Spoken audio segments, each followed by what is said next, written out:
galit ka na naman. Kakanood mo ng balita yan eh. Alam mo, magdadasal na lang kita. Game. Ama naming makapangyarihan, lumikha ng langit at lupa, sambahin ang iyong pangalan, sundin ang iyong kalooban. Ama, pinagdarasal ko po ang taong nanonood ngayon na sana mabawasan ng stress na kanyang nararamdaman sa tuwing nanonood siya ng balita. Alam ko po ang stress na ito ay nanggagaling sa kanyang concern para sa aming bayan, para sa aming bansa. Ako po ay lumalapit sa inyo na sana, Ama, ay bigyan niyo po siya ng matiwasay ng gabi para sa kanyang pagpapahinga.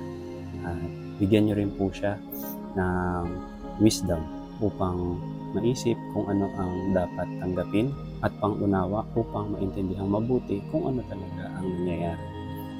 Ama, sana ay maging daan din siya upang maipalaganap hindi lang ang balita na kumakalat sa aming bansa, kundi ang mabuting balita din mula sa inyo. Ama, ito pong lahat ng aking panalangin ay nilalapit namin sa matamis na pangalan ng inyong anak na Jesus. Amen.